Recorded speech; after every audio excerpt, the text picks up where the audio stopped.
क्या पूरी दुनिया में टेस्ला की जगह पर टाटा का राज होगा? नो डाउट्स, टेस्ला इस समय पूरी दुनिया की सबसे बड़ी कार कंपनी है और दुनिया में ईवी रिवॉल्यूशन लाने का श्रेय इसी कंपनी को ही दिया जाता है।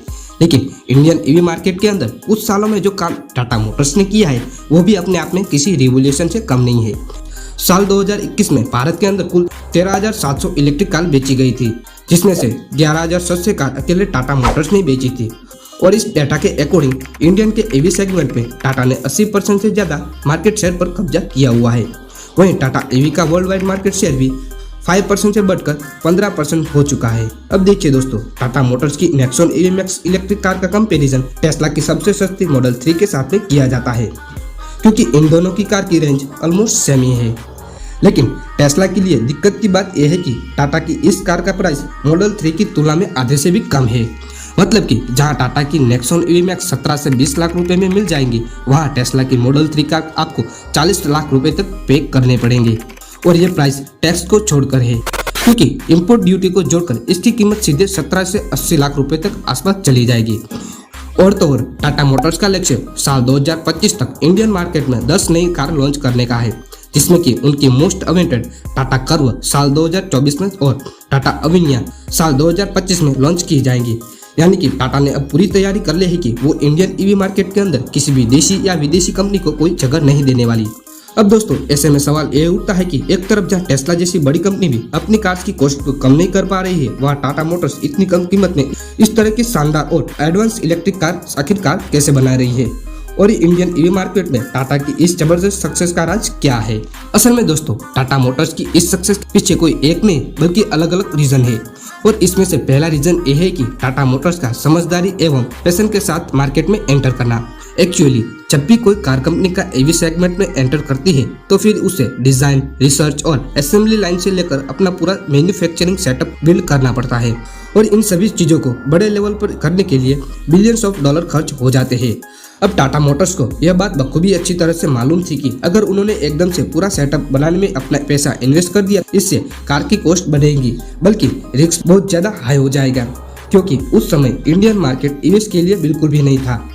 ऐसे में उन्होंने एक नई मैन्युफैक्चरिंग यूनिट की सेटअप करने की जगह पर मौजूदा फैक्ट्री खाली पड़ी जगह को यूज करने का फैसला किया और वहां पर टाटा ने इंजीनियर को इलेक्ट्रिक कार बिल्ड करने काम पर लगा दिया।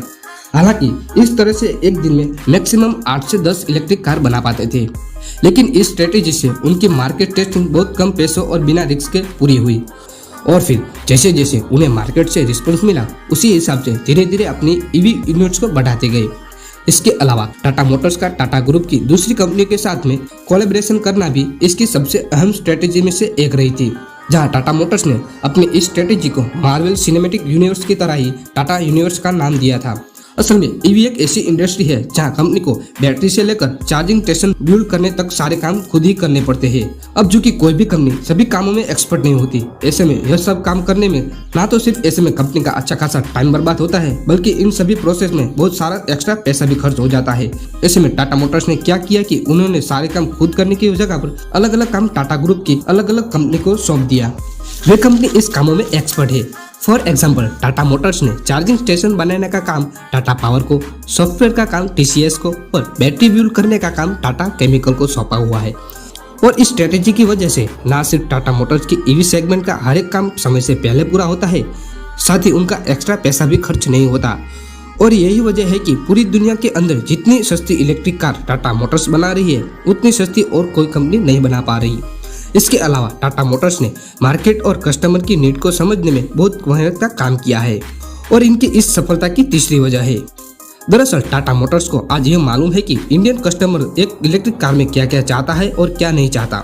ऐसे में वो बिना किसी फालतू के फैंसी फीचर को ऐड किए बिना न सिर्फ कस्टमर की नीड के अकॉर्डिंग सिंपल ईवी बनाने पर अपना फोकस रखते हैं, और इसीलिए आज इंडियन कस्टमर टाटा मोटर्स की ईवीएस को सबसे ज्यादा पसंद करते हैं। अब दोस्तों, टाटा की इस स्ट्रेटेजी को नजर रखते हुए शायद ही अब टेस्ला भारत के अंदर आना चाहेंगी, और मान लीजिए आ भी जाएंगे, फिर उनके यहाँ पर सफल होने के चांसेस लगभग ना के बराबर है। और ऐसा होने के भी 3 मेन रीजन है, और इसमें से पहला रीजन है कि टेस्ला कार का प्राइस, जो कि इंडियन मार्केट के हिसाब से बहुत ज्यादा हाई है। फॉर एग्जाम्पल टेस्ला की सबसे सस्ती मॉडल 3 की अगर हम बात करें तो उसकी कीमत 40 लाख रुपए तक करीब निकल कर आती है और टैक्स लगने के बाद में इंडिया में इस कार की कीमत डबल यानी कि 80 लाख रुपए के करीब हो जाएगी। अब ऐसे में भारतीय कस्टमर डबल या ट्रिपल प्राइस चुकाकर एक ऐसी कार क्यों खरीदेगी जिसके बराबर की कार टाटा 17 से 20 लाख रुपए में कार ऑफर कर रहा है। इसके अलावा टेस्ला का भारत में फेल होने का दूसरा रीजन है चार्जिंग स्टेशन, जिन्हें कि इंडिया में बिल्ड करना किसी भी कंपनी के लिए बहुत बड़ा चैलेंज होगा। असल में हमारा भारत एक बहुत बड़ा देश है जहां यूएस के लिए चार्जिंग स्टेशन बिल्ड करना हद से ज़्यादा टाइम कंज्यूम करने वाला है और हाई कॉस्ट प्रोसेस है। और दोस्तों अन्य टेस्ला की फेल होने का तीसरा रीजन है इंडिया की रोड और ट्रैफिक। असल में टेस्ला कार को अमेरिका के रोड और वहाँ की ट्रैफिक के कंडीशन के हिसाब से बनाया गया है। अब हमारे इंडियन रोड अमेरिका के रोड से कितने अलग है यह बात आपको बताने की जरूरत नहीं है। ऐसे में टेस्ला जो कि खास तौर से अपने ऑटो पायलट मोड जैसे फीचर के लिए जानी जाती है, जहां भारत में कोई भी कस्टमर इस फीचर का यूज नहीं कर पाएगा और ये जब ये स्पेशल फीचर ही किसी काम की नहीं होगी तो भला कोई भी टेस्ला कार को खरीदेगा ही क्यों। अब वैसे भी टाटा के डेडिकेशन को देखते हुए लगता है कि टेस्ला के सामने यह नौबत आएगी नहीं, क्योंकि टेस्ला की इंडियन मार्केट में एंटर करने के अब लगभग ना के बराबर नजर आते हैं और हमारी भारतीय सरकार भी भारतीय कंपनी को ही सपोर्ट करती हुई दिखाई दे रही है। बाकी हमारी आज की वीडियो में बस इतना ही था। अगर आपको वीडियो अच्छी लगे तो कमेंट करना ना भूलिएगा। आगे ऐसे वीडियो देखने के लिए हमारे चैनल को सब्सक्राइब करें।